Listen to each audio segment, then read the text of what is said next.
Aristóteles llamaba neuma al aura y decía que forma parte esencial del hombre y de los animales.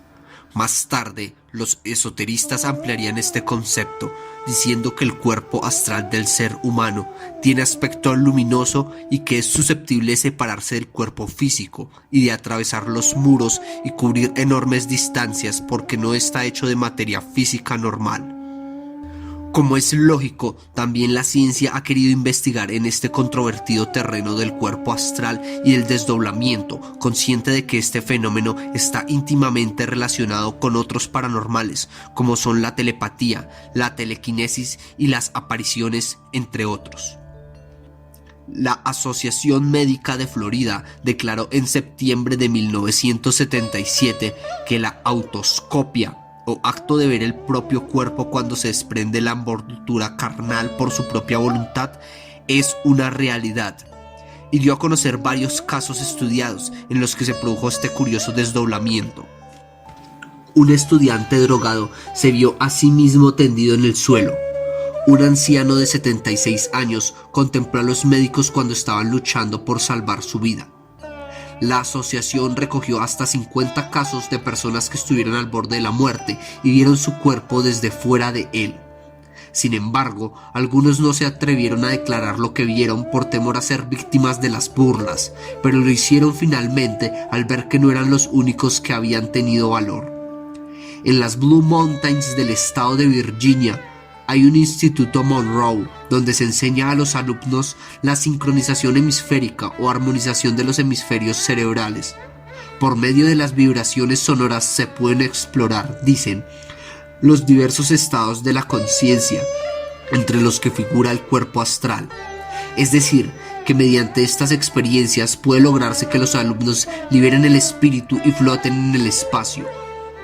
A pesar de que domina aún un fuerte escepticismo en torno a los fenómenos paranormales, crece el número de laboratorios de investigación que se dedican a estudiarlos. En la década de los 70, el Scientific Research Institute, con sede en Palo Alto, California, realizaba experiencias para explorar los poderes de la mente. Contaron en una de ellas con 3 psíquicos del estado que, sentados en una habitación en penumbra y habiéndoseles dado las coordenadas de lugares que jamás habían visitado, fueron capaces de describirlos como si acabasen de verlos.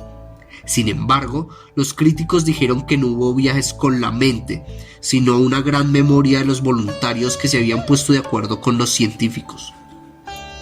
Pero si estas 3 personas pudieron haber leído varios informes detallados sobre los lugares que iban a visitar, no podrá decirse lo mismo de Lola Reppengan, una mujer canadiense ciega desde hacía 20 años.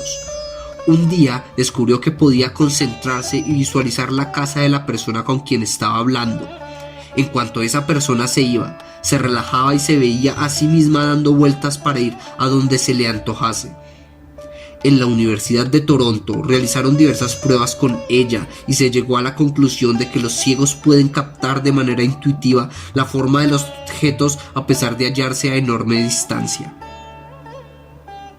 En el sur de Italia se encuentra la región de Calabria, una de las más atravesadas del país.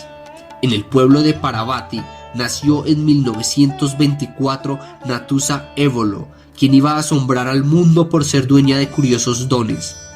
Ve y habla a los espíritus, produce estigmas en sus manos, sabe diagnosticar cualquier enfermedad y sobre todo puede estar en 2 sitios al mismo tiempo. Está casada y tiene 5 hijos y está muy orgullosa de los poderes que Dios le concedió, que comenzaron a manifestarse desde que era una jovencita. Sudaba sangre por la frente y los ojos durante la Semana Santa. Además, muchos paisanos suyos la vieron por la calle aunque sabían que estaba en su casa. Cuando su doble abandonaba el cuerpo para ir de visita, dejaba siempre huellas de su paso para que todos lo supieran, como eran las manchas de sangre o el cambio de lugar de los objetos. El doctor Valerio Marinelli de la Universidad de Calabria, que ha estudiado este caso, posee 52 testimonios de estas bilocaciones. Una de ellas sucedió en el mes de agosto de 1975. La profesora Joel Gualteri se encontraba en Castellamare del Golfo, en Sicilia, cuando vio al despertar una mañana manchas de sangre en su almohada.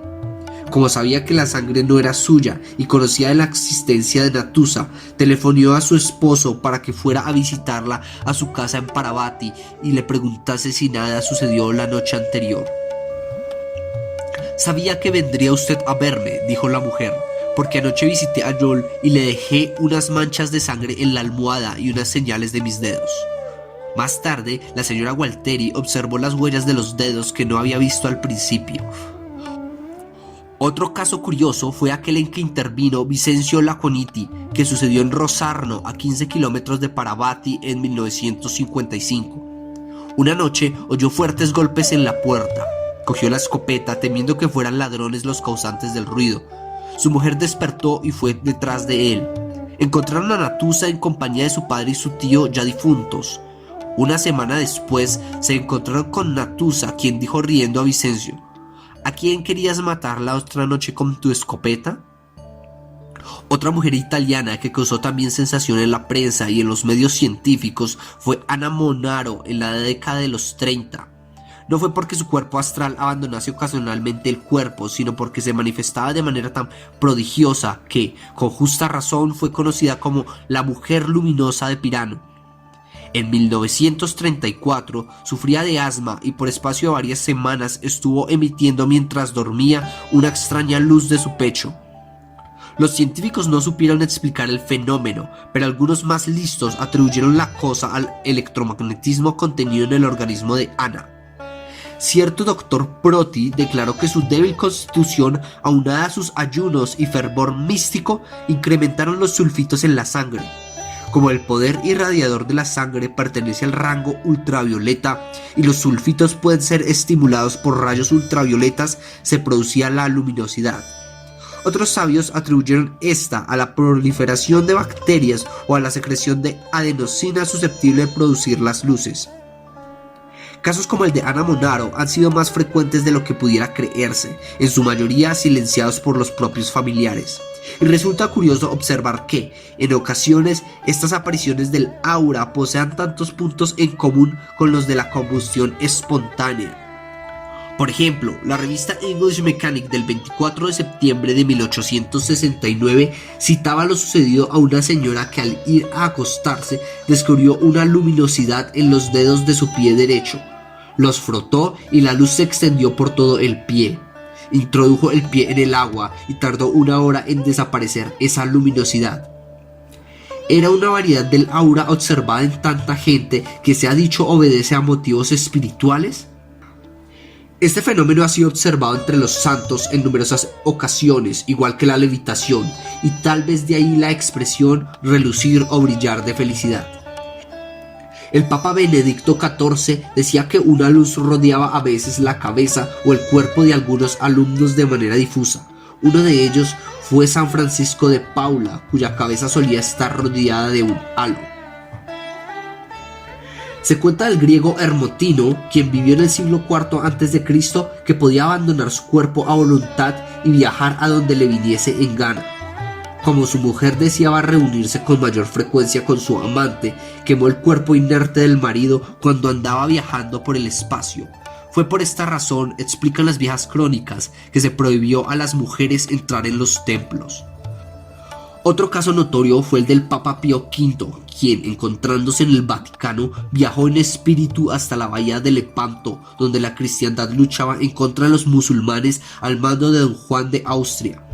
Se encontraba el sumo pontífice examinando unas cuentas con el tesorero Busotti cuando perdió la noción de las cosas. Se sintió transportado a Lepanto y cuando volvió en sí declaró entusiasmado a los testigos que Dios había derrotado a los infieles.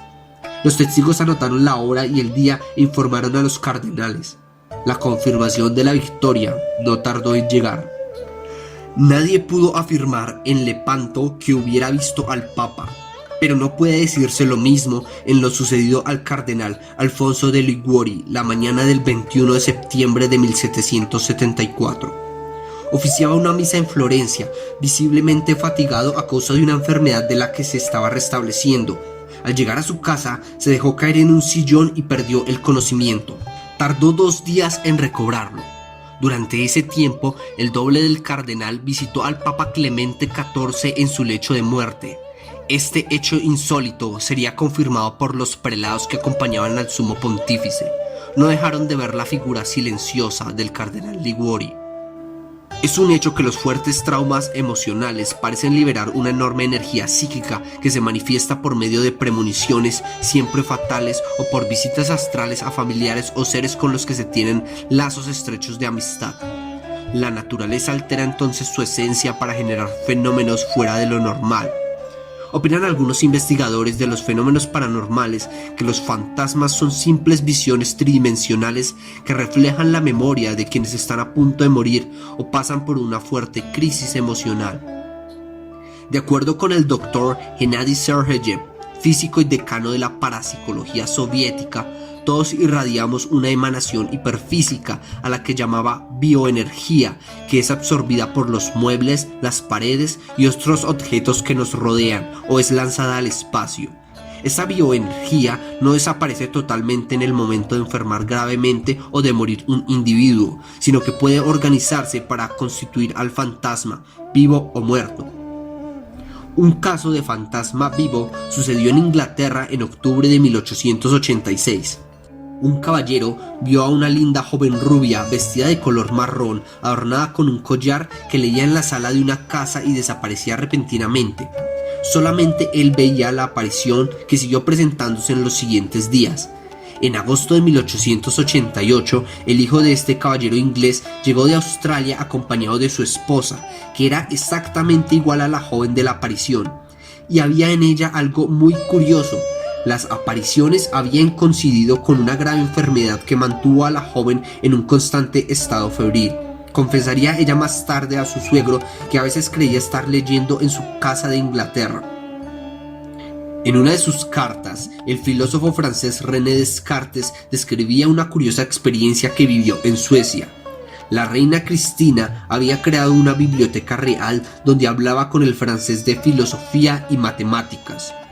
Un erudito que habitaba en Dijon y trabajaba en la traducción de un poema griego que no lograba comprender, terminó exhausto y fue a acostarse un rato. Durante su sueño, su espíritu viajó a Estocolmo y estuvo en la biblioteca real, donde halló un libro que le permitió seguir adelante con el trabajo. Se sintió tan satisfecho que despertó y corrió a acabar el trabajo, no sin antes escribir en un papel los versos que leyó en Suecia. Al siguiente día escribió a Descartes para preguntarle si la biblioteca era tal como había soñado y si existía el libro consultado en el lugar que le indicaba. Descartes le contestó de inmediato. La descripción de la biblioteca había sido sumamente fiel y encontró el libro donde le dijo su amigo en la carta.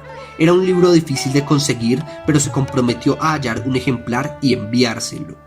Lo malo de esta anécdota es que jamás se dio el título del libro que tanto interesaba traducir al erudito de Dijon, ni tampoco cuál era la obra consultada en la Biblioteca Real de Estocolmo. Y con esta anécdota de Descartes nos despedimos, no sin antes querer saber tu opinión. Déjanos en la caja de comentarios si alguna vez has tenido alguna experiencia similar y lo que opinas referente al tema. Sigue conectado a los secretos de la Matrix.